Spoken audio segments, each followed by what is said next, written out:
Good evening. Yes, it is I again, the old wolf. We're going to dance with some fucking wolves. Yes, we're starting it right off with the F-bomb. I needed to do it because last night I was struggling on my radio show. It's just one of the nuances. I do these shows Monday and Tuesday. So the mindset usually is Monday I have to be the good wolf, and Tuesday I'm the bad wolf.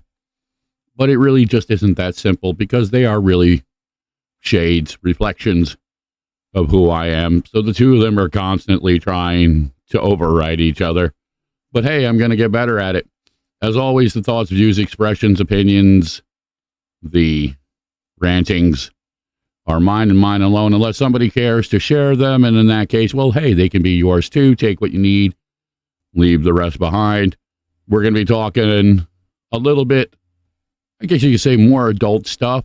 I mean, we're not going down the Pornhub trail, but, hey, listen, how we live as adults really reflects on how we live life, because ultimately we all have to, in some form or another, become adults. Open the show tonight with a little bit of Just Like Me for my brother DJ down there, saying hi to his mom, Steph, saying hi to Bug and everybody else down there. We have a lot of family down Texas way. Want to shout out my love to Mama Cox and everybody else down there. My sister Sherry, my brother Jack, my brother Matt Brown, who's the vocalist on Just Like Me and a whole bunch of my other music. He's a Texas guy too. Some really great people. Love them all. As advertised, tonight's episode 78.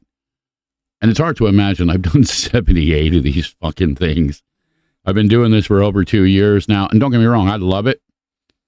But time has a way of just slipping past us. And, I'm just looking at that number and saying, did I really do 78 episodes? Because, if you do the math, most of my episodes are, 2 hours. Some of them, like when I did Phantom High, will push the 3-hour mark. So there's somewhere probably now, almost 160 hours worth of me ranting and raving and music and some comedy and everything in between. Enjoying the ride, looking forward to a whole lot more. So a little later, we're going to, well, not too long, we're going to have one of our fellow witches from the circle, the Oracles of Babylon, Miss Natty. I see my brother Jonathan Phoenix. I see my sister Ayla Huff. We're going to play one of Ayla's tracks a little bit later. She's going to be performing October 7th at the Rochester Free Radio Rock Show at House of Guitars. That promo material and everything like that's going to be ready real soon. And then we'll take a much deeper dive. But tonight we're going to talk again about some adult stuff in regards to how we interact and how we perceive ourselves, how others perceive us. But we're also going to talk about something else really cool going on. And that thing, I'm just going to do a quick switch out. Dun, dun, dun, dun, dun, dun. I have so many things loaded up. Here we go. Yes. Aha. The Rock Oddities Con. Okay, October 28th, October 29th, Saratoga Springs, New York. Whole bunch of bands, whole bunch of cool stuff. All things odd, curious, paranormal, dark, and magical. Artisans, tattoo artists, exhibitors of the weird, strange, and unusual. You can check them out on Facebook and social media, or you can go over to the website, rockodditiescon.com. And that's not the Wrath-a-Con. That's Rock Oddities Con. And I'll spell it out for you folks who are actually just listening and are not engaging with all this beautiful artistry that we have. ROCKODDITIES Con, CON.com. Not to be confused with any other variations of the word. My sister Jem is putting on a really cool show, putting her heart and soul into it. one of the bands that are going to be in this show. And I think I'm using an outdated graphic, so that's my bad. And this is what happens when you have so many promotional stuff going on, but I'll get that right. But yeah, my brother Pete Pallas and his band, Anaku, we're going to feature a track and a video. They're going to be performing at the show over the next, month and a half or so leading up to that Halloween weekend. I'm going to have some of the other bands. Jem herself is going to come on and talk about all the different cool things that have been going on. But yes, I'm going to be there. WRFZ, the radio station that I belong to, we're going to support. I'm going to be out there. Shy is going to be out there doing her magic stuff. She's going to do seance stuff. She's going to do cards. I understand a few other witches from within this circle are going to be there. Listen, I can say what I really wanted to say last night about this show. It's going to be a fucking blast. It's going to be a fucking pot. It's going to get swifty. Okay. Somebody's going to shit on the floor. Okay. It's probably going to be me, but at least you all have a story to tell. I said, my brother Josh, congratulations to those guys. They got a new drummer, so they're going to be back in the mix. We're going to be playing one of their tracks from the new album, Obsidian, soon. Congratulations. I believe, again, his name is Mike the drummer, if you're listening. Oh, yeah. So really cool stuff coming down the pike. Yes, my sister Argyle, she's like, Schwippy. A little bit of the Rick and Morty humor for those of you who are pop culture challenged. I do a lot of that. Uh-oh. Newsflash. I see Brother Josh is like, they just signed with a killer management too. Fucking epic, man. You guys deserve it. I know you and Raven have just literally been busting your asses, not only recording, but doing all the grind work that goes with it. It's not an easy thing to do. Promoting yourself, managing yourself, making the music, trying to, just deal with all the elements. And listen, this is on top of, doing the regular work and the family stuff and all the other fucking craziness that goes with it. So you got to give them props. You can check them out online as well, too. Bonded by Darkness, Facebook, social media, YouTube. Give them a like. Give them a share. Again, really good band. Really good people. Now, I also believe, and I have to grab this promo, and I will have it for next time. We're doing the show October 7th, okay? But also in Erie, PA, my understanding, and correct me if I'm wrong, Josh, this is going to be the premiere of your guys' new incarnation with the new band. And I believe it's, again, Erie, Pennsylvania. If you type that out in the chat, I will toss it around for everybody else. I posted a link in the chat because some people are complaining they're not getting notified when we're going live on Facebook. So there's a little link that's in the chat on the Old Wolf Music page that lets you join a little messenger group that makes sure that I will notify you every time I or the Wolf does anything of moderate interest. Well, there's my witch, shamelessly promoting, doing what she does best. Don't forget to hit that like button, y'all. Show the Wolf some love. Justified. Yes, it's the Female Feature Fest. Thank you. That's going to be going on October 7th over in Erie, PA. So, hey, if you can't make it to Rochester, if you can't make it down to New Jersey, where Anaku is going to be playing at Dingbats October 7th, check out Bonded by Darkness. I believe Storms Within is also be playing. It looks like a lot of bands for that show. And this is what it's about. Music is happening everywhere. It's all happening, which is really cool. And, looking forward to being able to really engage and interact. Hey, you don't got to apologize, man. Listen, we're all dancing the dance. We do what we got to do. There is no shame. There is no dishonor in it. And listen, if you're working 12-hour fucking days, man, yeah, I don't blame you. I wouldn't either. You know what I mean? Been there, done that. I'm blessed that I don't have to, but I know the struggle, and the struggle's real. But listen, just a reflection of your character, my friend. Most people, yeah, they wouldn't do what you do, but that's why you guys got the magic. So I guess, you know what? It makes sense. I'm going to do a little segue as I go get my sister Oracle's on the line. And, more huge show announcement coming from the Bonded by Darkness camp. You guys are going to shit. Well, I hope I'm not going to shit like an explosive diarrhea, but if we're going to get swifty, well, I couldn't think of a better soundtrack for that than some Bonded by Darkness. Throw a little Anaku in there, and, I might have to sneak one of my own. But listen, that's how I roll. Looking forward to it, my friend. And, I've had Josh on a couple different incarnations of my shows,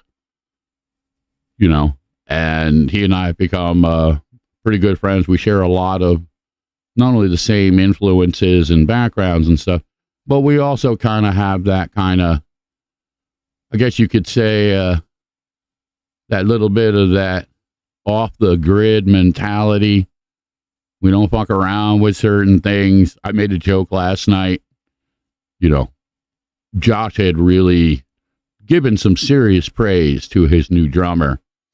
And I've known Josh for a little bit now. And I know brother man don't do that shit easy. Okay. So if he's out there and he's literally preaching your worth, that shit's got to be real, because he's just as quick to be like, all right, that's a piece of shit. You're a piece of shit. Oh, that guy over there. Oh, you're definitely a piece of shit.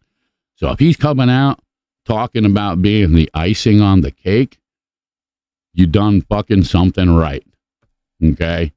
So congrats to you guys. Really looking forward to hearing this new incarnation. And one of the other things, for those of you, again, that are following Bonded by Darkness, and you should be following Bonded by Darkness, they're getting ready to put together some Southern rock stuff, because my brother, he's got some influences like I do. We jump all over the fucking place. We refuse to be limited by one particular style of music. We play what we feel. We play what we want. We do what we want, because we're justified.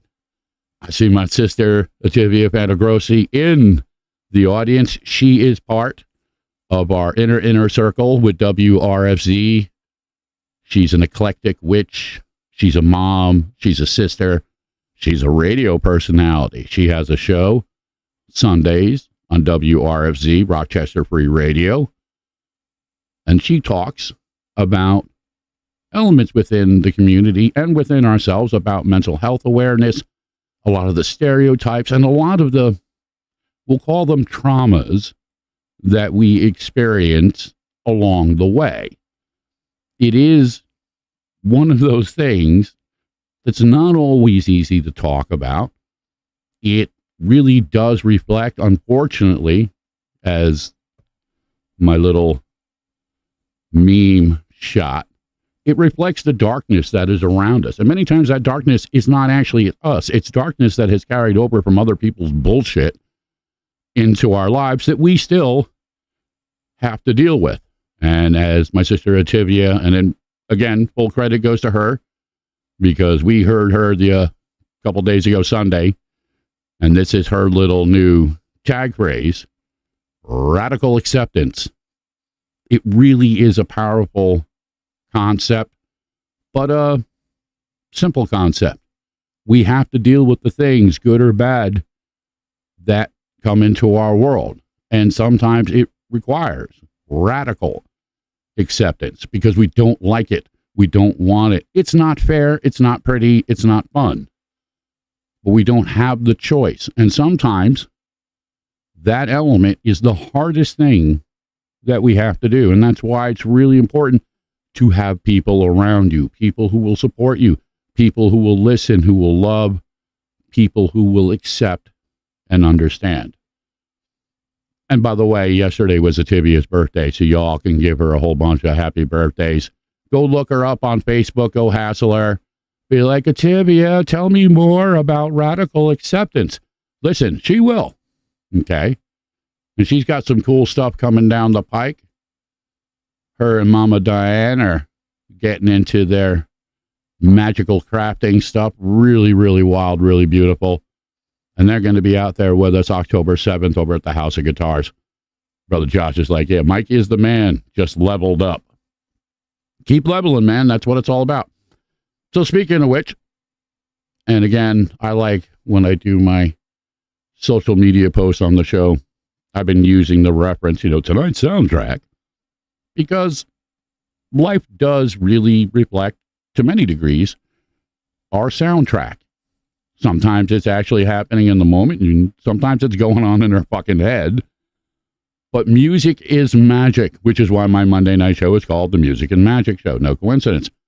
It's just how you choose to look at it. It is, again, reflective of language. It is reflective of that perception. And in many ways, it's reflective of the moment. Not everything is always what it appears to be. So with that in mind, I'm going to go get the oracles, and we're going to cut out to a little bit of the Bonded by Darkness from their new album, Obsidian. Anybody who's been following this show knows that I play them on a regular basis because they are not just friends of ours, they're part of my soundtrack. I like the music. It gives me inspiration, and I'm looking forward to more. So enjoy a little bit of Hellbound, and then we'll be back, hopefully, with the Oracles of Babylon live. Hang in there.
So yeah, welcome back. Sorry for the delay. The Oracles was explaining to me all the beautiful nuances of sweaty monkey balls. So yeah, that's the kind of conversation we were having. So without further ado, and let me make sure I get this. See, you got me on that loop. You can't do that. You're just going to have a fucking, remember the two hobos fucking in a shoe full of piss?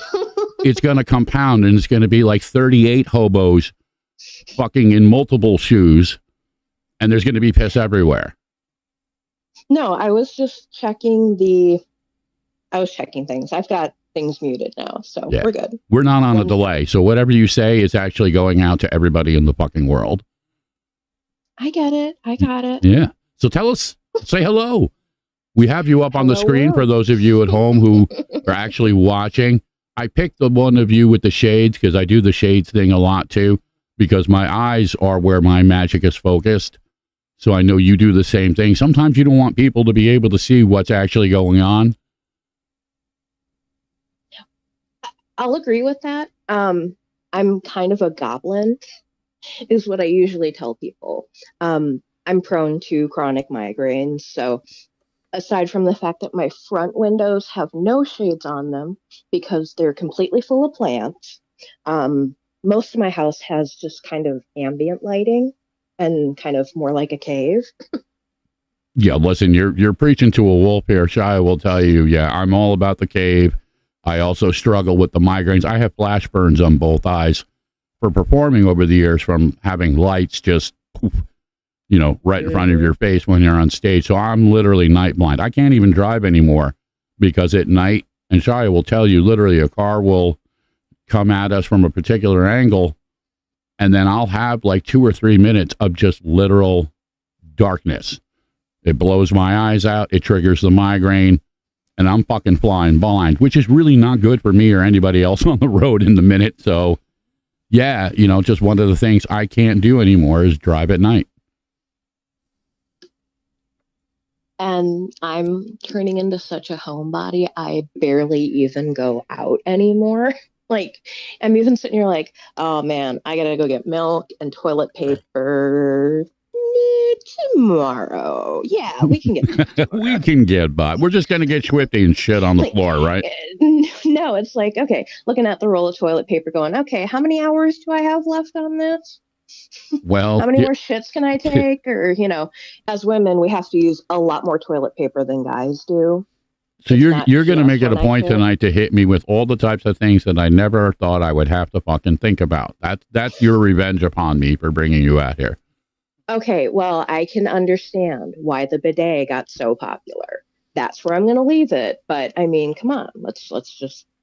Well, listen, I mean, again, when we hit the zombie apocalypse, not unlike what happened with COVID, eventually the TP is going to run out, and there will be no TP for your bunghole. And they always said it was going to be the food that people were going to fight over. It's just we caught them completely out of left field. Like, oh, you mean like a respiratory virus makes you afraid that you're going to shit yourself for 2 weeks? Hey.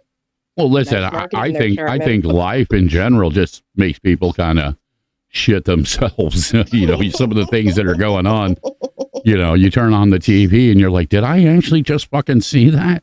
And you have to check yourself because some of it is just so far off the wall. And my mother, who's joined us for this insanity, yes, Walmart delivers for free. But it doesn't do any good if there are no more items on said shelves. I mean, here in upstate New York, I know a couple times during the pandemic, it was just like, wow, there's nothing here, and some of it was just, supply line, disruptions or just lazy people or, I think some of it was specific and targeted. There was a bunch of corporate guys in suits doing lines of Coke somewhere. They're like, oh yeah, you know what we do? We hold back the toilet paper, man, and we're all going to get rich. Hey, no. But I live where we live or where there was actual like paper mill dominance in my area. So I can understand that. It's like, okay, we're not printing books, people aren't going out and getting stuff. What do we have left that's like a lucrative something we can get our paper into? It's like, hey, everybody needs to wipe their ass, folks. Come on. I think we've uncovered, one of the deeper conspiracy theories going on around us. I mean, listen, as far as conspiracy theories go, I think this is a safe one to embrace. I mean, I don't know about you. I think the flat earth one probably lost traction about 400 years ago, but we still got a couple of hanger-ons that are still trying to find the end of the planet so they can jump off. But hey, whatever works for them. Well, that's because we've got flat earth people all around the globe. It's irony, isn't it? Imagine that. It's like all these squares make a circle. Well, it's the same thing as, God promised to give men obedient wives in all corners of the earth. Yeah, look how that worked out. And laughed and laughed and laughed. Well, I mean, that first bite of the apple, we all know was pretty fucking sweet. So, everything else kind of went downhill from there. So why don't you tell us a little bit, and I'm going to throw one of the images back up. It was the one that I used originally on the social media. And I thought this one's really cool because you got this, kind of really seductive looking character, skull in one hand, chains, Ouija board, all this mystical, magical shit in the background. I know there's a story behind this image, so I'm going to let you tell the story. Actually, it's kind of funny that you would pick that one because that was the image that I put together when I first changed my name over to the Oracles of Babylon. About 2 years ago, I had a really bad experience with some awful people in the community. And it escalated to the point where they were literally making threats against my child.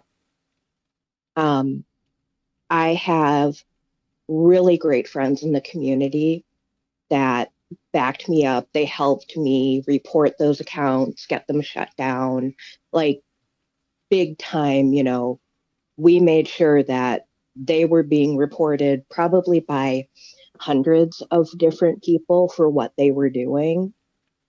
But I had to step back because prior to that, I was using the name Natty Babylon because I like being Miss Natty.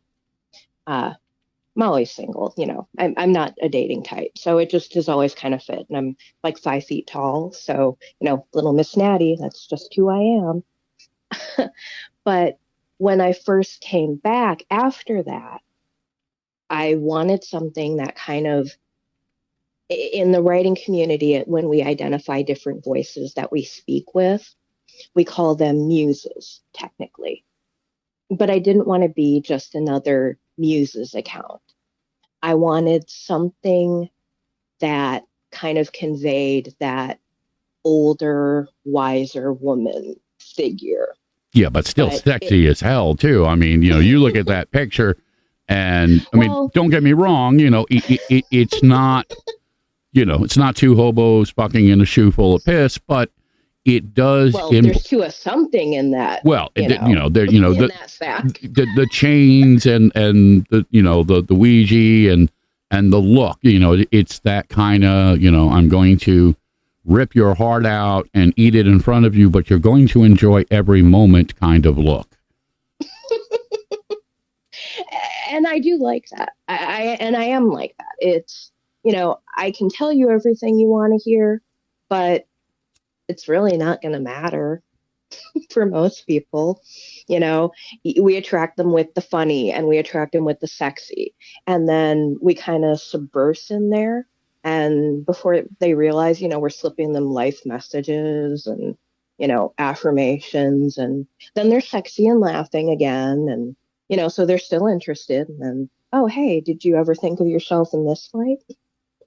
So explain to the folks at home who maybe don't understand the communities, quote unquote, that you're talking about, because it is kind of a, I guess you would say, that this odd little, but really, I think, beautiful evolution of, we were talking offline before, like the AOL chat rooms and, the MRC, chats and things like that, where, a lot of people, especially those of us adults with children who would not go out into the bars or go back into the dating pool could actually interact in pseudo, and I say that lightly, pseudo adult types of levels, but also in the same element, it was a way to, I guess you could say, vent. We could express elements. We could talk about things, kind of, again, using the Deadpool analogy, kind of breaking the fourth wall. So, it's kind of safe, but it also, it's an outlet. It is a way to recharge. So, from your own perspective, why don't you describe what all that really is, at least to you? It started, well, okay. It actually went back to me writing fan fiction for a mobile game. During COVID, with everything on lockdown, I started playing the mobile game series Obey Me. You interact with other characters and stuff.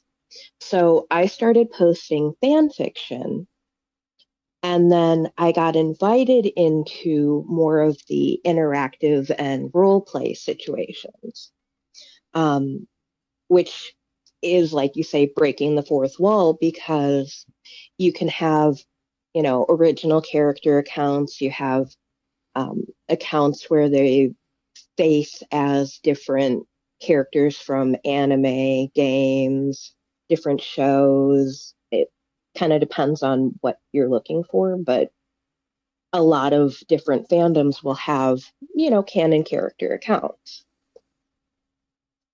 So you get to know some of the admins, and that kind of breaks your fourth wall, and get to interact with some of your favorite characters, even if it's from somebody else's perspective.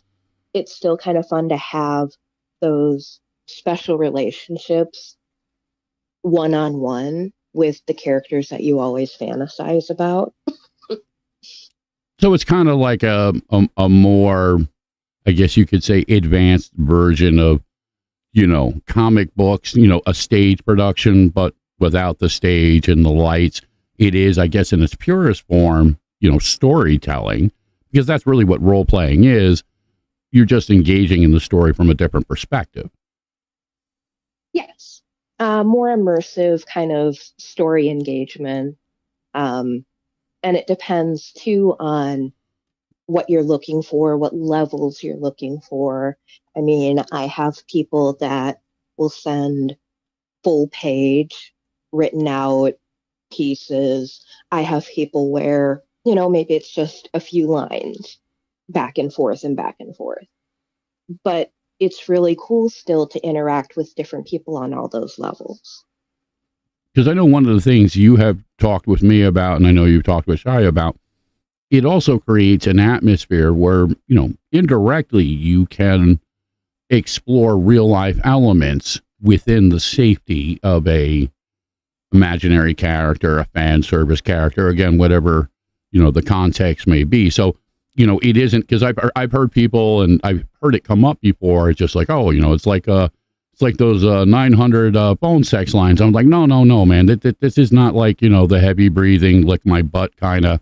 I'm sure there's a little bit of it in there somewhere, but it's more than a little bit of it, depending. Well, like I said, if that's what you're looking for, that's exactly what you'll find. But it is very diversive. I mean, again, depending upon who you are and to what degree you're looking to explore. Because I know I've looked at some of your work. Your work is much more, I guess you could say, subtle. It has a lot more atmosphere. It creates aspects where you actually have to think, you know what I mean, instead of, Jack and Jill went up the hill type of, two hobos fucking in a shoe full of piss analogy. But it really gets into more immersive elements about why a particular character may feel the way he or she does, or what is influencing, what is driving, and some of it, and I've noticed, will also reflect the darker ends of it, because not all of it is pretty.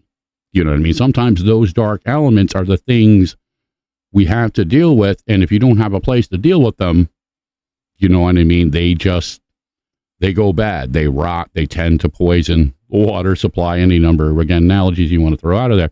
So I've noticed that, you're not just one dimensional with how you do it. I mean, obviously there is some degrees, obviously, as a storyteller that you maintain and you control, but I've seen, and also, just in your interactions, within, the mentorship circle and some of the other witch stuff with Shy and stuff like that, there's a real person behind all of the titillating stuff that goes on as well, too.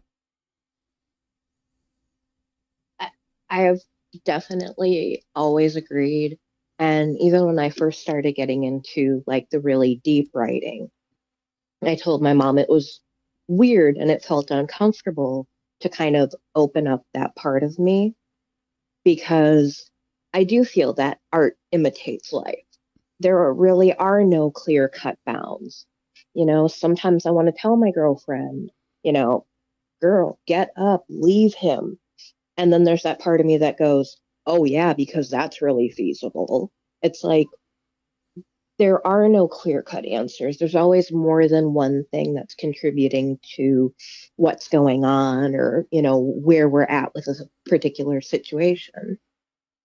But it also reflects a safer environment, let's be honest, to not only, talk about those things, but to explore other options. The world we live in, and let's really be honest, especially if you're a single parent, is not easy to navigate. It's not something that you really even get the luxury, to many degrees, to be able to play or explore or do any of those types of things. So it is, and I've always kind of referred to it as a lesser of the two evils. You know what I mean? You can go online and, you can interact and have fun and dance around these things, and you don't have to worry about waking up the next morning with an STD. Oh, I agree. And that's also part of the reason why, in a lot of cases, and I've told folks, there's a part of me that will always prefer to do my writing on my own, because when I do the whole scene on my own, I control all of the characters, how they react, what they're feeling, even if it's messy feelings that I want them to have, versus bringing somebody else into that. And then you have to, take into account all of their history, all of their, triggers or what have you, whatever, things that they may not be comfortable talking about, or situations they may not be comfortable engaging in. And it really does help when you're not out there interacting with a lot of like-minded adults, to be able to actually have those interactions where you're working on your interpersonal communication skills in a slightly safer environment. I'm not going to tell you that, this feeling or that feeling is invalid, because yeah, you're allowed to have your feeling about what I'm saying, and I'm allowed to have my feeling about what you're saying, and you don't get to control my reaction to what you're telling me. But, so you kind of have to find that balance and give and take. Well, I mean, yeah, that's a constant dance, but it also is reflective of a more honest element, I think, even though, yes, you're dealing with role play and fantasy and, alternate reality type of stuff. But you said it very well. Art imitates life, and life does, obviously imitate said art. So it's, they're flip sides of the same coin. And, again, a lot of people are not comfortable for whatever reason, be it a trauma, be it conditioning, or just, simple, basic uncertainty, fears. One of the dynamics, and I know you have been very vocal and outspoken about this, we tend to get caught into the constructs of the illusion of the bullshit narrative that we're all supposed to look a particular way. If you don't dress a particular way, if your ass is this big versus that big, if your dick is this big versus that big, and all these just really just off the wall analogies that just don't really hold water, because we're all unique. And especially as we get older, all that shit goes out the fucking window. You know what I mean? Good luck trying to fight time and we both know it, the best that you can do is find what works inside for you, and then hopefully find the people who accept and love and want to share that for what it is. I mean, I know you go through your fair share, and I refer to it as the fuck boys, because it is unfortunately an open invitation to be like, hey, let me just live out all my boyhood fantasies, when it really isn't just that simple. Actually, I had to laugh last week when the topic was e-girls are ruining my life. You're like that, huh? Because one of my personalities technically is an e-girl. You know, technically there are those parts of me that are catered specifically to hold those points of interest. And I know that there are certain, you know, I'll watch certain posts get, you know, different reactions or interactions based on the actual content of what's being said. Whether I'm making them think something or I'm making them feel something else. I mean, well, listen, some of that is expectational and some of that is part of the illusion, but it also, you know, and let's really be honest, tends to, again, reflect some of the darker elements. There's a lot of assumption, I'm sure, that goes with it. And I know you've experienced it because, unfortunately, and especially for women by default, there is a narrative that says if you present yourself this way, this must mean this. You know where I'm going. So how do you deal with that element when it crosses beyond the two hobos scenario or the sweaty monkey balls or, you know, the things that we can joke and laugh about, and it actually goes to, oh, did you really just fucking say that? You know, part of it, I've spent 15 years doing customer service by phone. I have had plenty of men literally forget that they are calling about business to business situations. And it's like, oh, well, hey, baby. And it's like, dude, I sound like this because it is 2:00 in the afternoon on a Thursday, and my voice is just kind of sounding like this. My coworkers used to laugh about it because you could tell when I'd have guys flirting with me. And it's like, oh no, don't even bother, because as I would always joke, I'm asexual like Jessica Rabbit is asexual. I'll flirt, I'll turn on the charm where and when I need to, you know, get that buck or, you know, have that extra little zing. But at the end of the day, if that's all you're bringing to the table, you're not going to get there with me.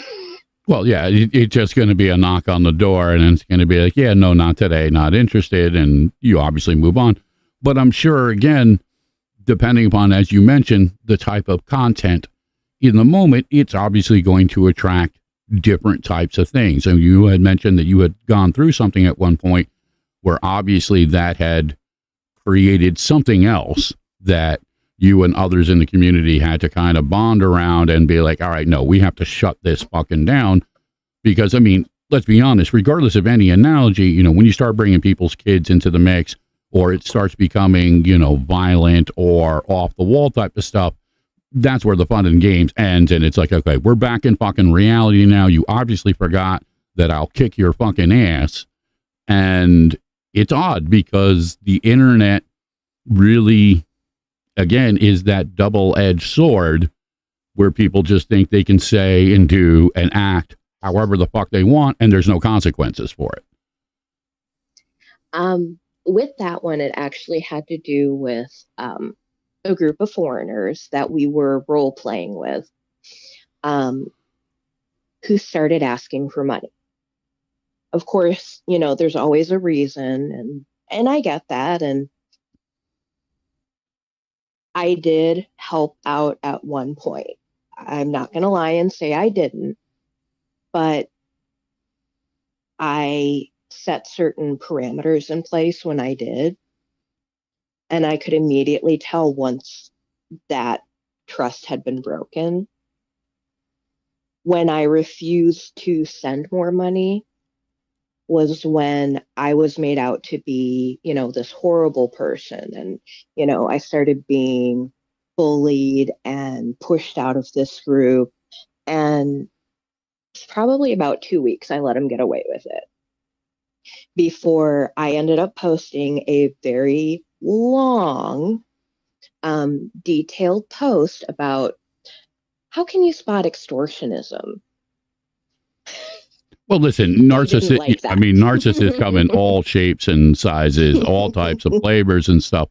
And it does reflect the generic human dynamic. People want what they want, and they don't give a fuck what they have to do to get it a lot of time. And you see that really amplified, unfortunately, online and a lot of things, because there are, again, not many consequences. One of the things I was joking with Shia about, and it's become one of my little, pet peeves, we have all this yappity yap going on about, shit going on, people are boycotting Budweiser because they had a trans person on a commercial.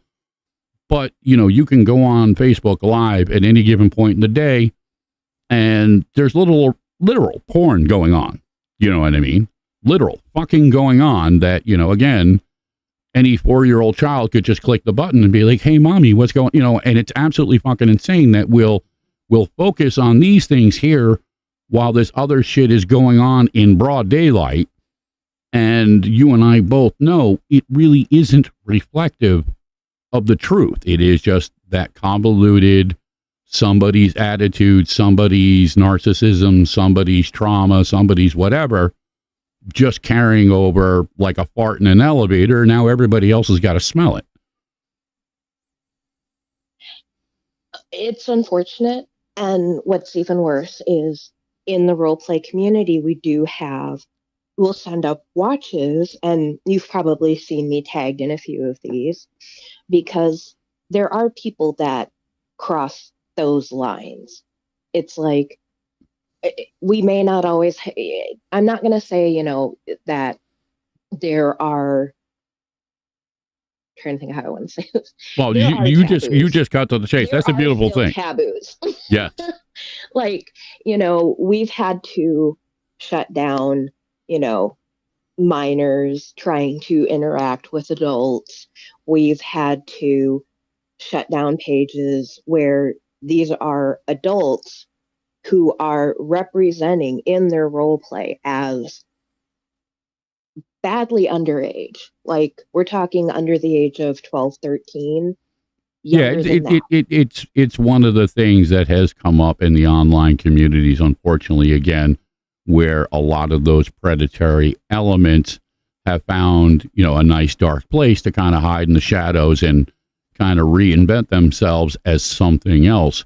But it was also one of the things I was impressed with, because obviously the easy thing to do is just be like, okay, we don't give a fuck. People are going to do what they're going to do. You can hide behind, free speech and be like, well, hey, if they want to identify as kitty fucker, yeah, it's like, yeah, no, that's fucking bullshit.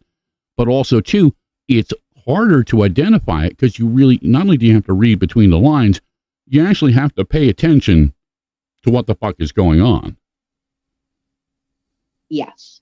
And, you look at both sides of it, or, well, I guess all the sides of it, like we say, because it's not just the people that are setting up those accounts.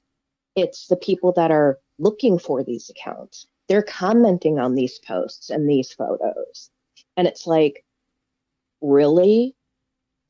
Really? And, they're not always, there are ones listed out there. They're public.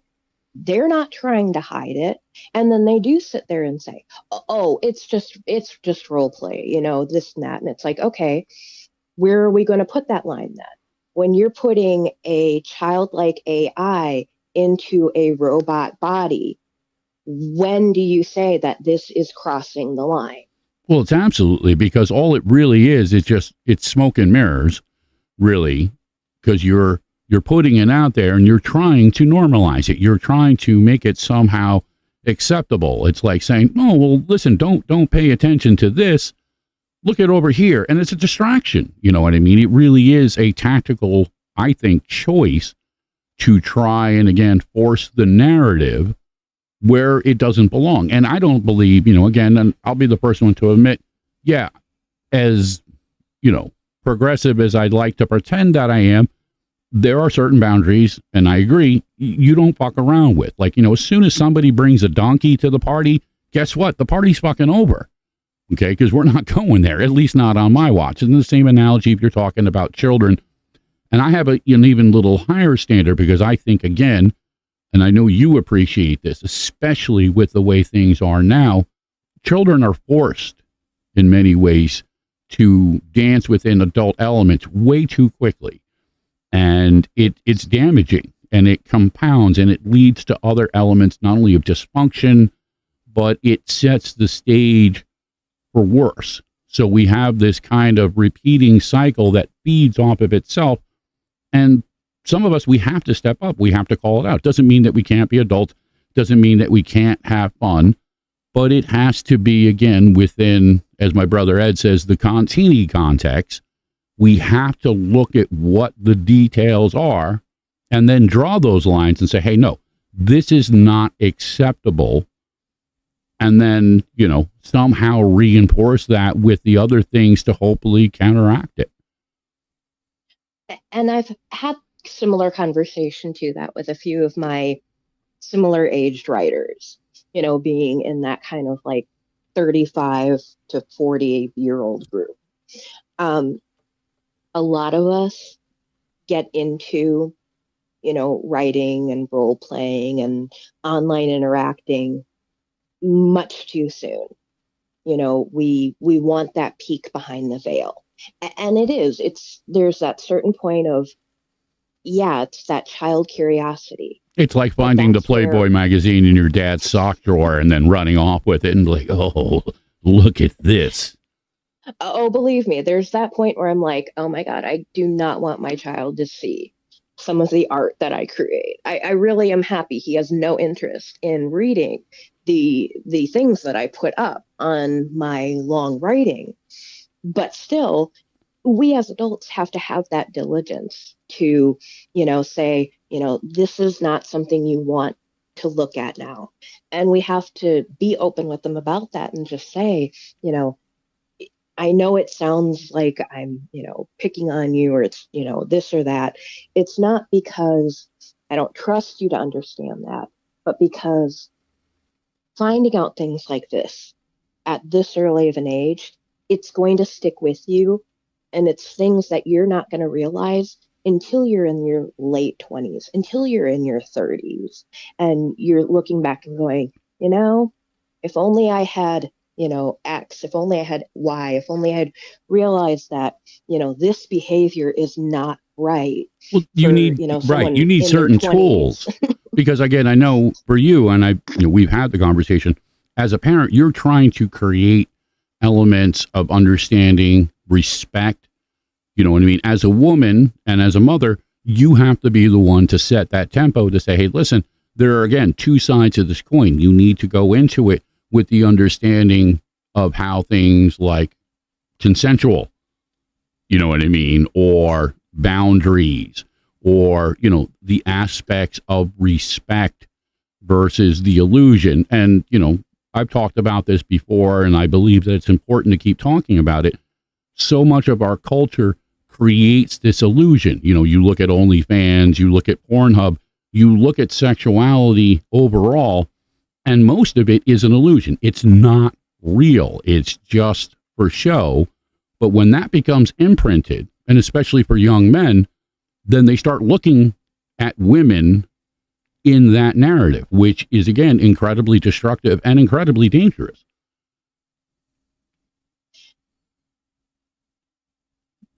But see, I also look at that without the gender, because it's not just that the young men are seeing this, it's, women are seeing these situations too and going, well, if I can't have all of this, then it's just not worth it. And it's like, okay, well, we're going to always have to have a compromise. We're always going to want to, look for similarities and ways that we can find to build together. But you can't have your whole focus on building together. You've still got to build individually too, because you want that foundation for yourself. Not saying things will fall through, but to reinforce the whole rest of the foundation. Well said. See, I mean, again, some of this, again, goes back to that context analogy. For me, as a man, being a single parent and raising boys, it was always framed from that narrative. My fear, and what I always looked at it from, and I was blessed that I had my mother's teachings in this, was that I didn't want my boys to look at women as just a one-dimensional aspect, not to look at them like the NFL cheerleaders or, you know, all the other analogies, the Cardi B's and, you know, this, you know, just again, really hardcore framing that, again, is not really real. Again, unless you're paying for it, I suppose, which is a whole nother fucking conversation.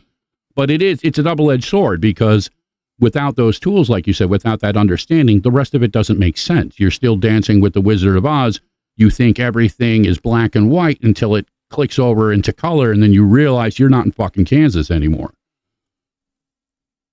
And it sucks because, you know, I have plenty of friends that I've watched, you know, female friends. And the bottom line is they were terrible parents.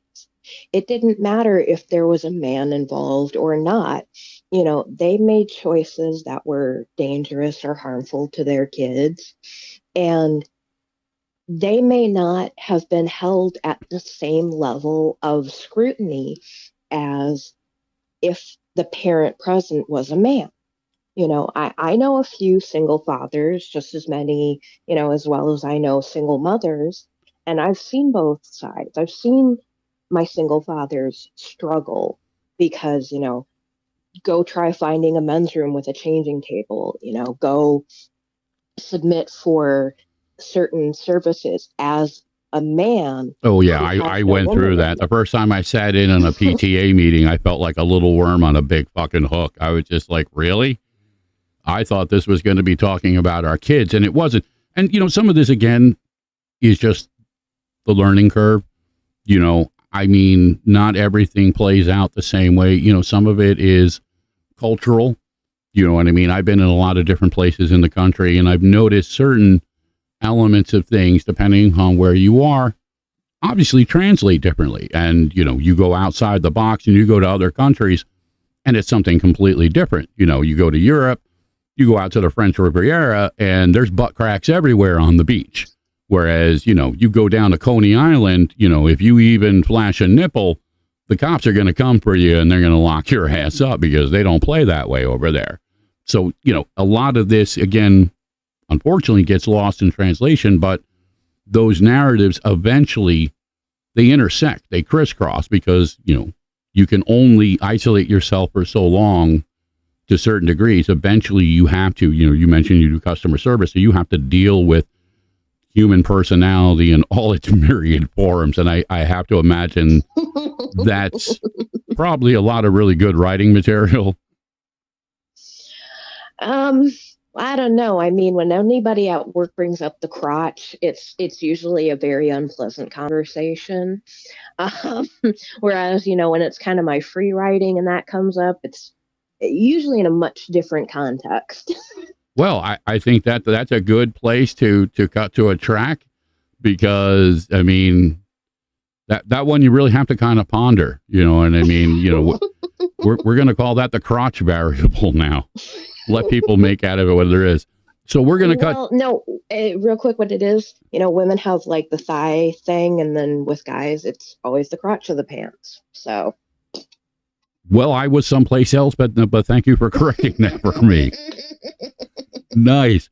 All right. So as mentioned in the beginning of the show, we have October 28th, 29th. We have the Rock and Oddities Convention going on in Saratoga Springs. One of the bands is going to be performing, a guy from Brooklyn, fellow brother in music, Pete Powell's band, Anaku. So we're going to jump to one of their songs, and then we'll be back.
truth never lies in the end.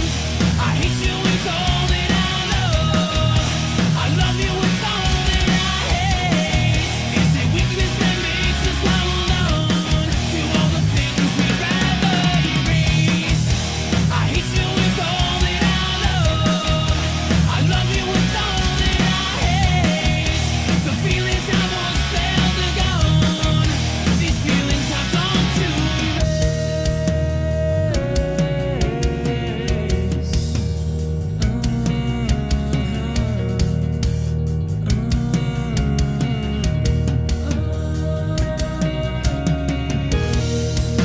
when loyalty turns to contempt and nothing remains but the spite, visions of you become clear, and remembering you don't seem right.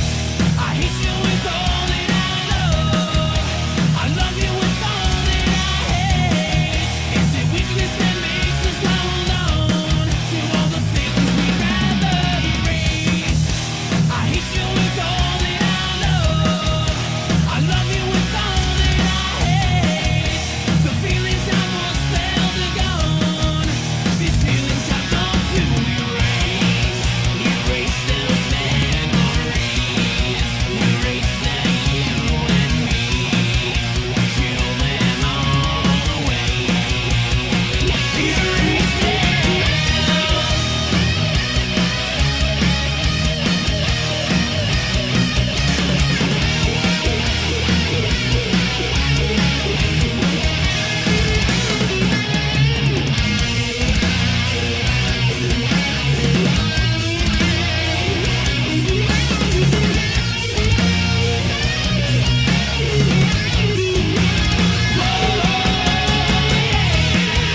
I hate you with all that I love.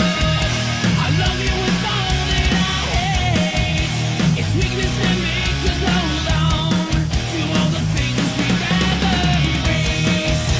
I hate you with all that I love. I love you with all that I hate. The feelings I once felt are gone. These feelings I've gone to erase. Erase those memories.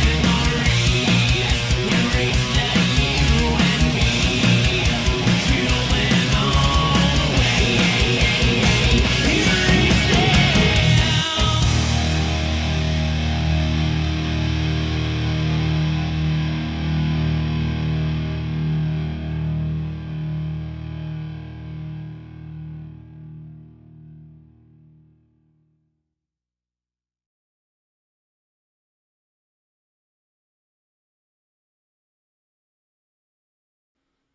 Okay, so we're back. That was a little bit of Anaku and their track, Erase.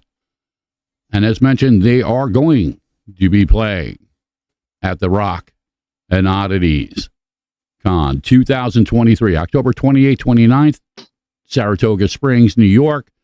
A lot of really cool bands, a lot of really cool oddities and paranormal stuff. Shy and her witches are going to be there. I'm going to be there skulking in the shadows. And we're going to have a lot of fun. Now, Oracles and I were talking offline a little bit about some of the perceptional elements that go with this. And you made a statement, and I wanted to actually kind of bring this into the conversation because I think it's important. Perception. And especially when we're dancing in these elements, many times are lost. People don't actually make the connection. And I made the running joke as we were talking about, well, you know, this interview is fun and it's great. And as I said, I think you're a natural and I've been trying to get you on the show for a while. But this probably wouldn't work as well if we were doing this on the 700 Club. And I made the joke that, well, you would quickly transform from the oracles of Babylon to the horror of Babylon. And you did your 900 sexy voice, and you're like, but maybe that's what I wanted. So tell us about that. Well, okay, so I did mention that Babylon has always been part of my writing name. And originally, when I created the account, that was part of the subtle implication of the character I was playing is that I was going to be the whore of Babylon, which is why that portion of my name is spelled in Facebook so weird, because Facebook actually blocked me from trying to use it. So, in other words, Facebook is okay with Chinese porn, but Babylon, the word Babylon somehow is just too offensive to allow to get through.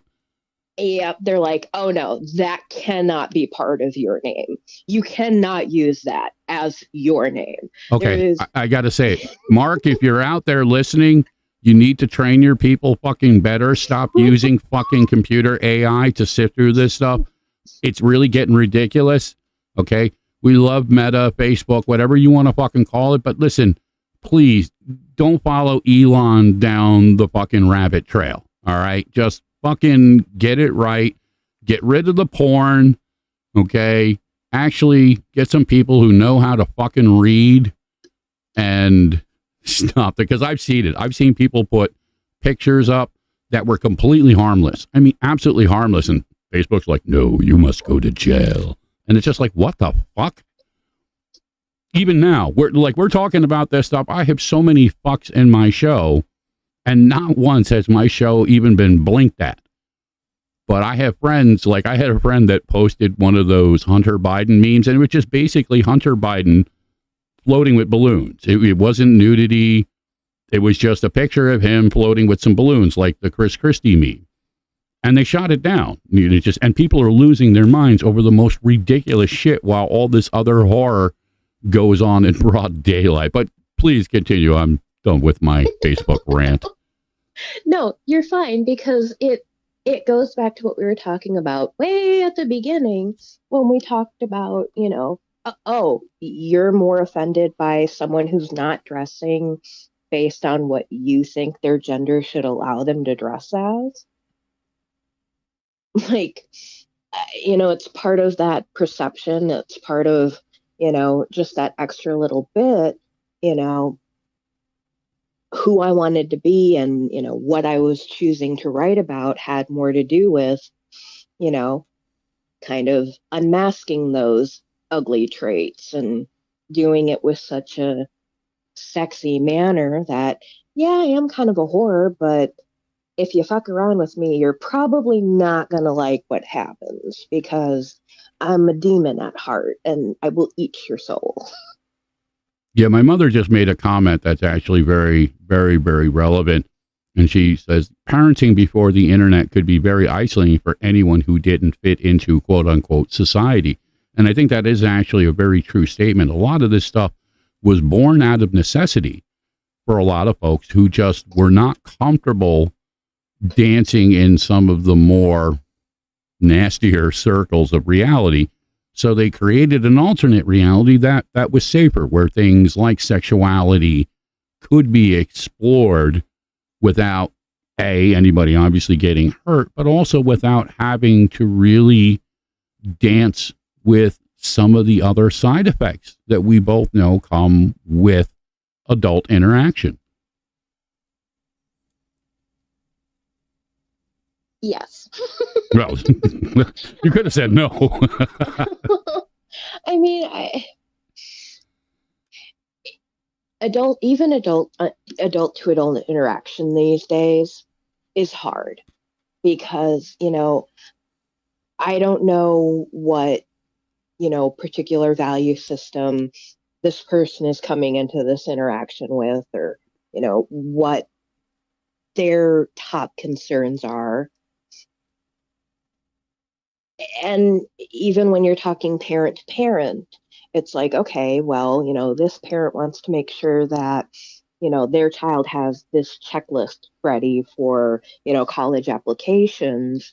Whereas, I'm kind of president of the Bad Moms Club, and, my kid missed the first day of school 2 years ago because I misread my paperwork. It's like, different, it's not always different values, but our focuses are on different things. Well, listen, I mean, ultimately in the scheme of things, if we're going to have an honest conversation, what's worse, somebody who, when their kid goes to bed, they get online and, they role play some some kind of titillating bondage thing, and maybe they pretend to be a red-haired chick with a hat and a gun and, some low-cut stuff, and, you have a little... That is a crossbow, sir. And she is a vampire hunter. Those are red ribbons that she uses in her magic. It was... Well, I stand corrected. See, and that's the whole perceptional things. I had my own illusions in my head. But what's worse, that or, the imaginary, PTA mom who runs out and gets, fucking hammered, at the local bars and has got a cocaine addiction and, all these other horrible types of things, but maintains an illusion, because most of this, again, as we said, is reflective of illusions. It's not real to the degree, like, I'm hoping that, when you get off this podcast, you're not going to go into costume and go out and hunt fucking vampires, though I probably wouldn't begrudge you if you did. But some of this really is just, it's context. Not the reason that I got the sewing machine, but it might be somewhere on the list. Hey, listen, if you got to go full on Batwoman, you got to do your thing. Again, I'd be the last person to tell you what you got to do. But we both know, joking aside, some of this is maintaining the balance between, the reality and the reality. Well, and in my area, one of the popular sayings is the biggest sinners sit in the front row at church every Sunday. Where Ain't I that the live, truth? we have, there's a bar next to every church. It's just, that's part of how we're raised. And I'm not saying it's bad or anything like that, but it's a strange thing to normalize that, we go to church gatherings and they serve beer. That doesn't shock me. I stood at, 4th of July parades, and I was offered a beer. I'm not a beer drinker, but the local tavern had, taps on their parade float and handing it out to the thirsty adults. That just was never anything that I saw as strange, because that was how we grew up. We always saw that. It's a great point. Some of this, again, is conditioned, depending upon, how and where you grew up. I knew when I was growing up, and my mom jokes about this, but, I grew up in a sea of, hippies and gypsies and bikers and stuff. And it took me a few years to recognize that, the rest of the world wasn't quite exactly like that. But it is worth remembering that within any circle, there is good and there's bad. There's no way around it. They are flip sides of the same coin. And Shai likes to say, if you're not casting a shadow, you're not standing in the light. And I love that. I mean, where I grew up at the time that I was growing up, all of my friends were white. I was the one black friend. And I mean, you've shown my picture, I'm barely brown, but that was still the darkest standard that we had in my area, back in the 90s. So it was really hard to kind of see myself the same as everyone else, and I think that probably has contributed to me having a little bit more comfort in not following the crowd as an adult, because I never saw myself reflected in that portion of the crowd. That's an interesting perspective. No, that's very well said. I mean, some of it also, too, probably gives you a unique perspective. Also, as a woman, too, you've seen both ends of the spectrum. Sexuality, like anything, can be wielded in a positive manner, and it could be wielded in a negative manner. So it really depends on, who's wielding the dildo, as they say, you know what I mean? It just one of those things that you don't always have the luxury of understanding until, okay, well, there it is. It's not unlike the analogy, you're having a casual conversation, you know what I mean? Everything seems fine. And then all of a sudden you get that unsolicited dick pic.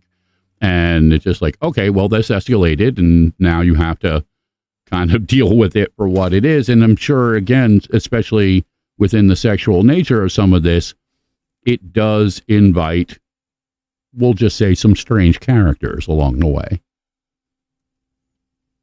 Yes, but But I actually do get I get less of that, and my running hypothesis on it is because I run a brown skinned or black OC. I have not had nearly the level of issue that my white sisters do when it comes to the unsolicited pictures, the pushing for, real life information, and like even just the way that guys approach me. They look at my pictures like this and they're like, oh, a black woman that's going to stand like that. I can't mess with a woman like that.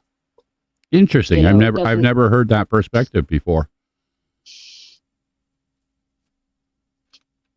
and I might be wrong, but I really do feel like there's a certain standard that these guys, whether they realize it consciously or not, they're like, oh, well, I mean, that's a game level I'm not prepared to try to step up to. I'm going to have to really, I got to really think about that one, because that really is a unique perspective. I mean, again, as a man, and, I'll just say it bluntly, I've always looked at it kind of in that gray zone. Women to me have always been attractive. So, and my mother raised me in a way that, she believed, she was part of the civil rights movement and, the whole 60s hippie thing. So she always taught us that you don't look at people based on the color of their skin. You look at them for who they are. So I always looked at women as just women.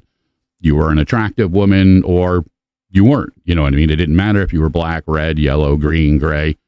Shia knows I have a particular thing for the green thing. My first female fantasy was Bina from Star Trek. You know what I mean? The green Orion slave girl thing, because that was the first exposure to that type of thing as a kid, was sitting there watching Star Trek, and all of a sudden this green woman just starts dancing across the screen, and she's got the eyes and, got that pursing in the lips. And my little fucking adolescent brain was like, whoa, and it just immediately imprinted. And, even now, 40 some fucking years later, it's still there. That never went away. Now, again, as an adult, I recognize that there really are no Orion slave girls, but, Shy and I joke around it, and, I'm always like, come on, baby, just paint yourself green. Just come on, you can do it.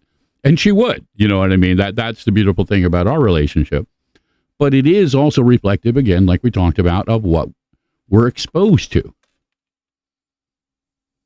Oh, I agree. I mean, of course, I grew up and, my first memory, like so many that are around my age, was watching Labyrinth. And here comes David Bowie as the Goblin King. And it's like, oh, so that's what it was about.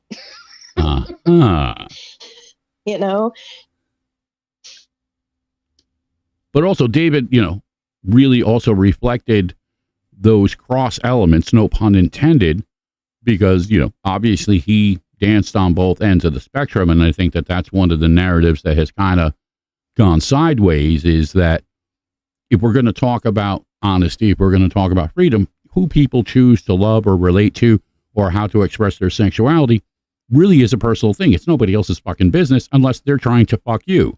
Now, I mean, again, I suppose for some of those people who like to scream and preach, they're the same ones that you find in the airport bathroom stalls in the glory holes, but that's a story for another show. Well, and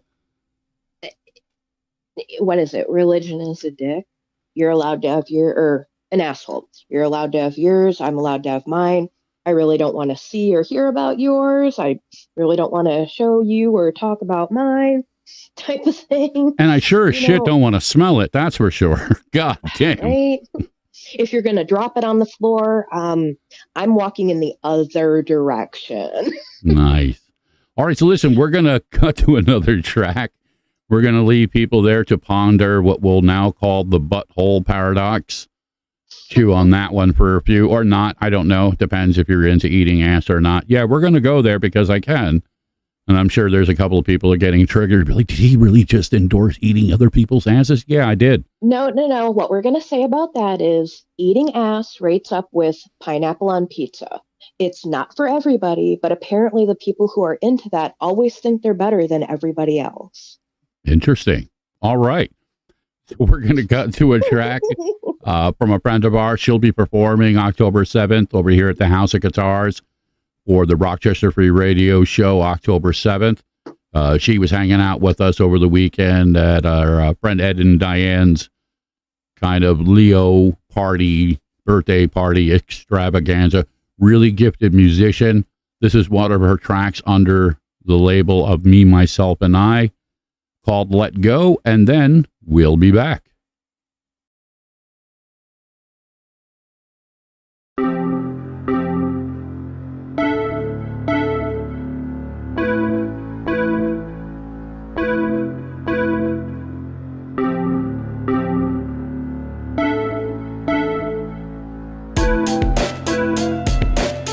I saw you standing there today. It looked as though your soul had left your eyes.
So yeah, that was Ayla Huff and her Me, Myself, and I track, Let Go.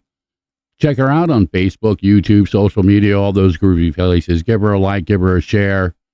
She's also competing in that opening act contest, trying to get a little bit more traction, get her music out there. So if you can go out there and it doesn't cost you anything, give her a like, give her a share, like I said. So we were joking a little bit offline, again, within the dynamics of when we speak, when we put ourselves out there, people, again, obviously will take certain elements. Language is triggering. What means one thing in one context can be something completely different depending upon your knowledge, your experience, and your perception. And this podcast, again, even though I can't do copyrighted music because of the social media standards, I can speak freely. We can say things like fuckity, fuck, fuck, fuck, and nobody really gives a fuck. But when I go on my radio station, if I even breathe wrong, there's a guy in a suit somewhere in the FCC that's just waiting for the opportunity to squeeze some cash out of us, because that's the double standard. You know, you can go on any given website or Facebook or even, you know, most of your streaming services and see any number of horrible things, be it violence or misogyny, rape. And that's cool. You know what I mean? Well, you know, this is the real world. Our kids get to used to it. But using the George Carlin analogy, as soon as, you know, that fuck comes out, everybody just loses their fucking minds. And I know that for you, you mentioned, you know, in doing your customer service thing, that it does take a lot to really be able to talk to people, to be able to listen and interact. And especially for you, you have to deal with their perceptions in any given analogy, but also maintaining a professional, you know, dialogue with it. Oh my gosh, yes, because, you know, there's always that point where you grab your desk and you just want to ask somebody, how do you remember to breathe? Does somebody pack your lunch? Somebody has to be packing your lunch, right? Like, All back of the bus. no, I'll tell you what, we got window lickers calling us some days, and it's like, ooh, wow, yeah, you definitely skipped school the day they were handing out brain cells. Okay. Ooh, all right. Yes, that's real good for the breeding pool, isn't it? But it isn't all bad. You know, I do get the ones who are very blunt about, you know, I just don't want to get on the website. If I can just talk to somebody, talk my way through it, you know, okay, we can be done with this in 7 to 10 minutes. I can get everything you need and we'll be done with this. But don't call me asking questions and then talk over me every time I have to, or every time I try to answer one of your questions, because it's just going to make everything take longer. And I'm probably going to answer your question in my whole spiel. Now, again, I'm sure you use that to certain degrees in your writing, because that is the nuance sometimes of human interaction. Words will lead us down the path, but many times those paths have paths off of them. And depending upon if you make a left turn at Albuquerque or if you decide to go down the rabbit hole, you might find yourself in some other place along the way. Yes, because a lot of, like, I hold myself to a higher formatting standard for my writing because I write in a professional setting as well. You know, all those cute little form letters that you get from the customer service reps. Yeah, I'm one of the people that actually writes those, you know, looking so great and fantastic, and, you know, all the proper capitalization and the right tenses and all that. So that I like to put that into my writing because I like that polished edge. But my personal writing is the way that I break out and say, okay, we're going to talk about, you know, all of those not safe for work things that I don't get to talk about with my good language. And, you know, the better part of my strengths. Now, you had mentioned and you had made a joke, and I saw on Facebook that when you had shared out the post for tonight's show, you made a little interesting quip that I thought was really cute, but it was actually very funny, because a lot of people, obviously within your circle, have this one-dimensional element, obviously, based on the writing and the artwork. So they don't know what you sound like. They don't know the cadence of your voice.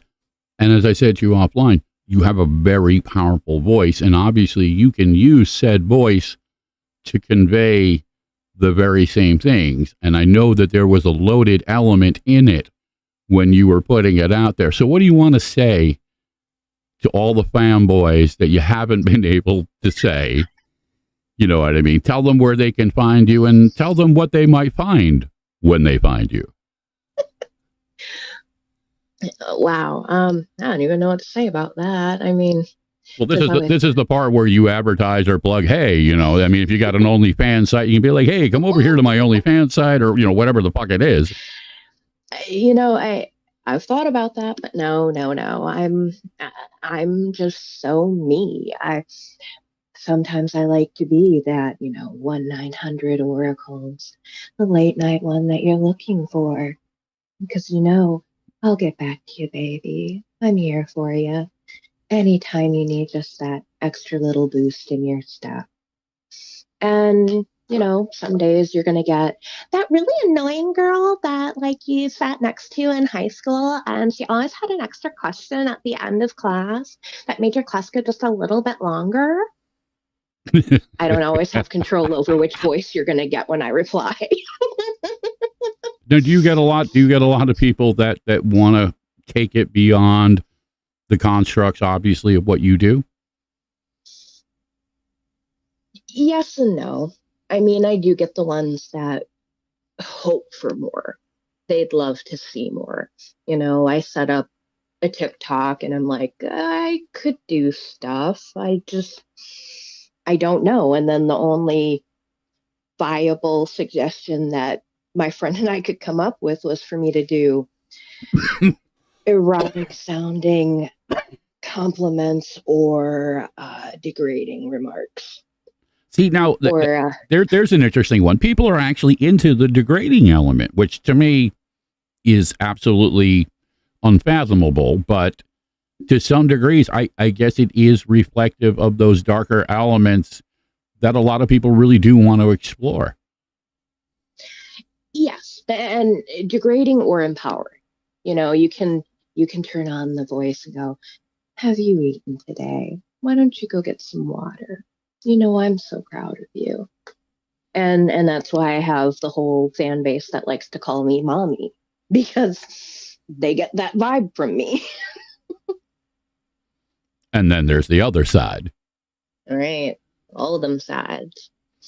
Come lay your head on my shoulder and let's just talk about what's on your mind. Now, do you have a particular, now, correct me if I'm wrong, the groups that you run are not quite public groups. They are private groups. You have to kind of go through a little bit of process to be a part of them, correct? Yes. I don't actually manage most of them. But, for any of my writing friends, don't hesitate to message out, because, we do have quite a few folks that love writing, that are always looking for new partners, new stories, different plots and stuff. It's a lot of fun. And, not all of them are romantic. If you don't want it to be that way, you just have to say so. But most of the better people are willing to work with that. But it also can be incredibly empowering. And I think this is probably, at least in my mind, the best note that we can probably kind of, fade out with on this one, is that for a lot of us, because of the way society's standards and the illusions and everything go, it's really easy to get lost in the mix. It's easy to feel like I don't make the cut. I'm not enough. I'm not this. And it destroys self-esteem. And one of the things that you do is repair said self-esteem, to say, no, guess what? you can be beautiful in any context. It doesn't matter if you're this or that. It's how you choose to use it. So why don't you tell us a little bit about how that works, not only, to whatever degree you're comfortable with personally, but how it reflects in your writing and what you do. Well, I guess for me personally, a lot of it has been, you know, I do have a few kinks that are, a little bit weirder than like just your, leather and chains. And, we always will use this kind of phrase of, oh, it lives in rent free in my mind. Well, I don't want it to live rent free in my mind.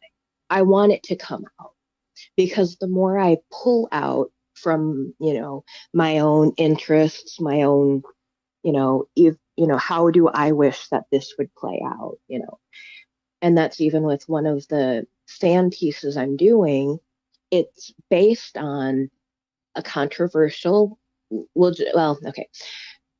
The piece that I'm doing for my Inuyasha fan piece is about Sesshomaru, and it's correcting the character flaw that's in the series, because the main person that follows this character is a young girl.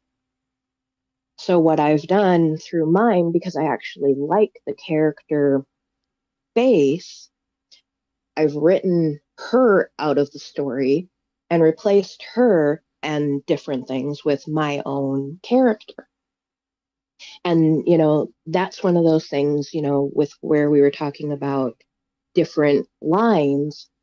That's one of the things that is really great as a fan artist and a fan writer, to be able to say, okay, I really like this, fandom and whatever, but maybe there's something I don't like, or maybe there's something I really like, or maybe this isn't something that ever happened, but, I kind of like the way that this would work together. The more you find those combinations, the more people you will find that agree with what you found. They'll want to see a different story where this character was taken out. They'll want to see how you put these two characters together because it never happened in the series. Or they want to see, this is how I would have corrected this big error in this particular fandom. And, that's kind of how we build communities. We don't always have the ability to start from scratch like Tolkien does. But that doesn't mean we can't write amazing stories with great storylines and incredibly dynamic characters. And it's also worth noting, for those people who are not familiar with anime, especially within the Japanese narrative, they have a completely different take on sexuality. A lot of it tends to be blurred, a lot of androgynous elements where you could make a case. I know my son and I, over the years, we've had a running joke of, is that actually a female character or is that a male character? Because you really don't know. And then sometimes it goes completely off the other end, because it is a cultural dynamic in how Japanese women are perceived. So some of it has broken the grounds, but some of it also just uses the old narrative in painting those characters. And as you said, you can't really approach certain elements, and especially in a dynamic when you're talking about younger people, you know what I mean? Because it blurs, again, that line, and it can be misinterpreted, and it obviously can be used in a negative context. So in many ways, as you said, it's fixing the plot holes. It's fixing maybe some of the things that don't quite work correctly, you know what I mean, versus how we would choose to perceive it. But again, also too, it does give people a place where they can feel better. They don't have to exist within this bullshit narrative that somehow they're less than, or they're not attractive, or that they're not entitled to things like love and passion and sexuality. And they can do it in a safe way where they don't have to worry about it as much. Have you noticed in, your interactions that people tend to be more honest, or do you feel that they tend to hide more within those dynamics? Both. um, I really, I have a lot of friends who will have, one character that's really strongly based on their personality, their look, their idealized, digital image of themselves. But I also have ones who have completely opposite. And, a lot of it is kind of finding that balance with, okay, these are the dark elements that maybe I'm just not comfortable talking about in my first person. Maybe these are ones that are easier to talk about if I kind of separate them out, if I give them to this maybe not quite as desirable person, and then they can be the voice and the brunt and, go through this learning experience.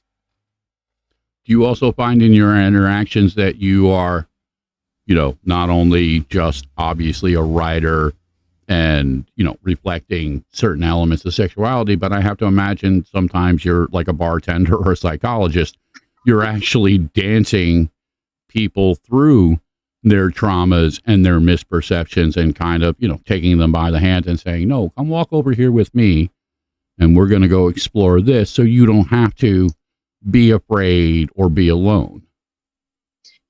Oh, absolutely. I have one friend in particular where it was a running joke because it's like, oh, could my partner just have one OC that's somewhat neurotypical? Like, and I get it. A lot of it is, kind of how we work through maybe those ugly, hidden, dark parts of ourselves. But sometimes it's kind of nice to focus on, okay, well, where do I want my past to take me?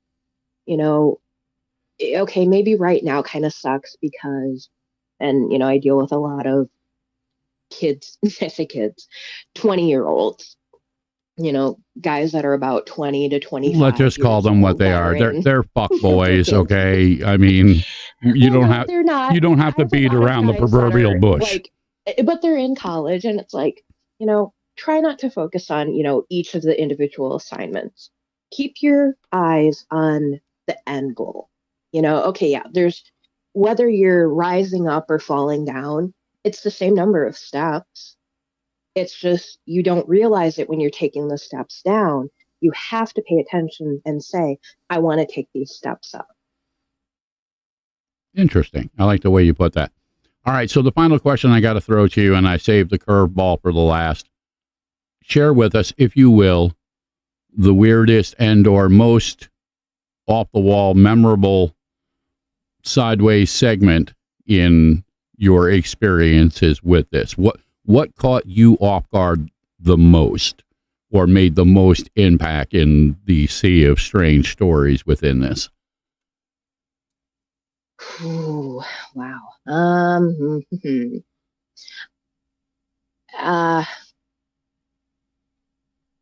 Strange. Wow. Oh, yes. Okay. So my main character for roleplay interactions is known as the nymph. Now, I've given her a few special characteristics because she can fight, but prefers not to. I had a gentleman instigate a role play with me by smashing through my window in blood-covered clothing and looking at me threateningly. Now, since a nymph is typically going to be, of a fae origin, I specifically asked him, are you here seeking shelter, or do you think you're going to harm me? Of course, he chose to, try to dominate me by force, not realizing that my OC, when grabbed against her will, can emanate poison and acid from her skin and can also phase through reality, so to say. So after poisoning him, I phased through his grip. After poisoning him, he replied with, I think I have the wrong place. See, it's all fun and games till you get your skin melted off, right? And I offered sanctuary. I tried to be accommodating, and I set forth, you have the choice here. If you want to break into a Fey house and, completely go against the rules of hospitality, there are going to be some consequences to those actions. And, having your hands melted off, it's probably one of the better options that you I can. was just going to say, I mean, that's a good real life dynamic. I like the narrative, and I think, and all men out there should take note of this.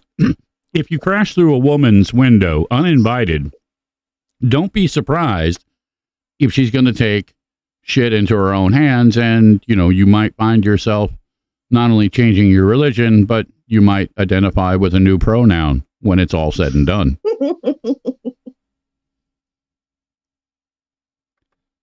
So yes, thank you again for taking the time to come out here and share some of this with us.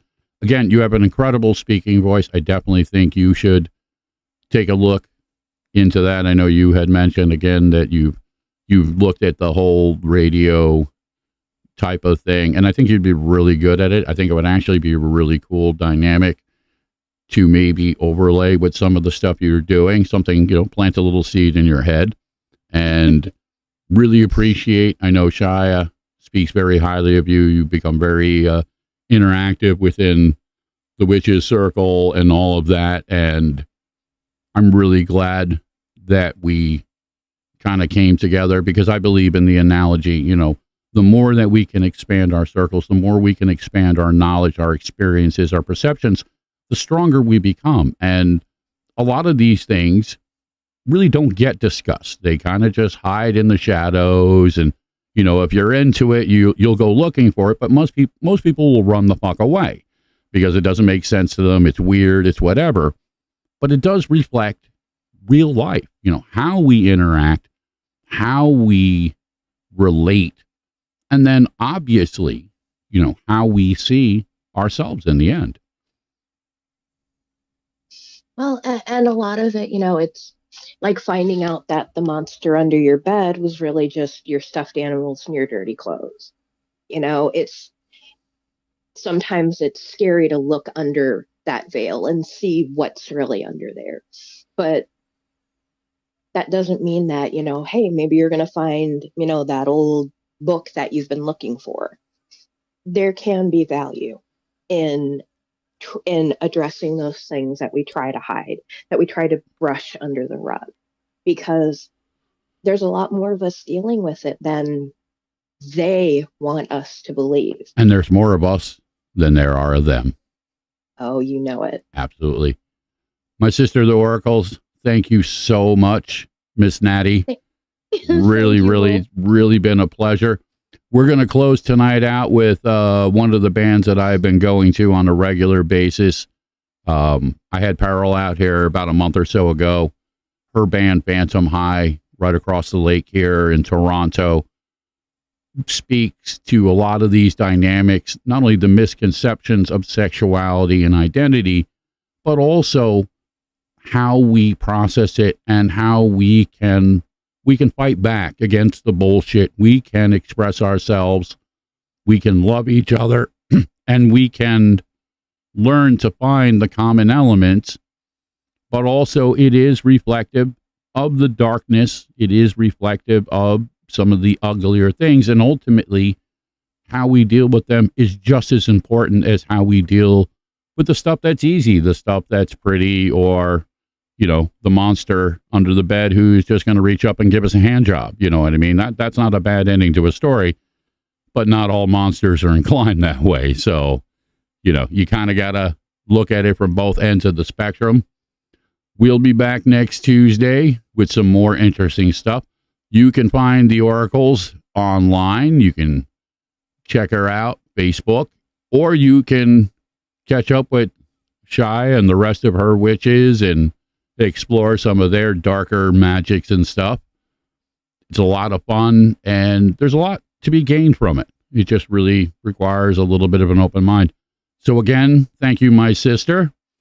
And until next time, I'm going to leave you with a little bit of a darker element. This track from Phantom High is called Suicide. And when Pearl was on the show, she was very open and honest in sharing her experiences that led her to write this track. But it's also empowering because it does show us that there is and there are other ways to deal with it. So as always, when I do something like this, I always like to say, hey, listen, if you're feeling off, if you're feeling disconnected, if you're feeling a particular way that's leading you to a darker place, don't just go there. All right. There are people around who actually do give a shit. We will take the time to help, to support, and if nothing else, to remind you that, hey, you are loved. So until next time, I am and will continue to be the old wolf. This has been Dancing with Wolves. Enjoy a little bit of Phantom High.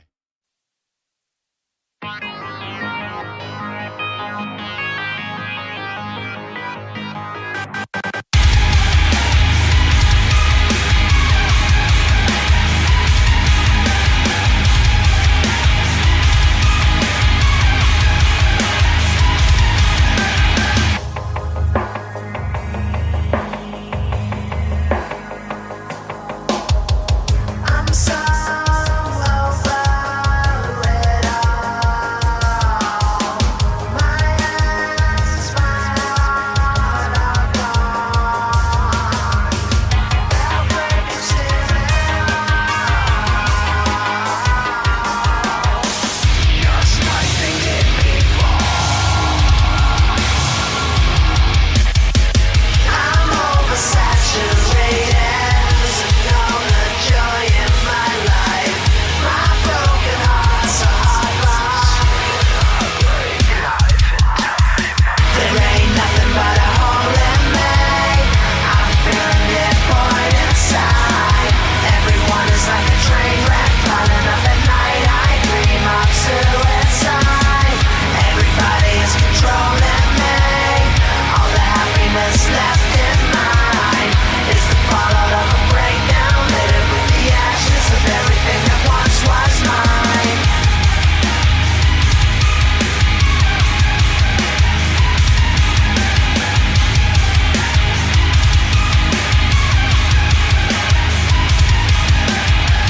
I'm so over you all. Your face, your lies, your thoughts. You'll try to take it all,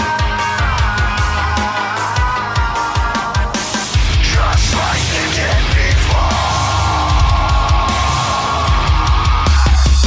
I'm oversaturated, losing all the joy in my life. My broken heart's a hard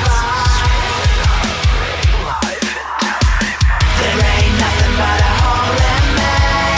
I'm feeling it pouring inside. Everyone is like a train wreck piling up at night. I dream of suicide. Everybody is controlling me. All the happiness left in mine is the fallout of a breakdown, littered with the ashes of everything that once was mine.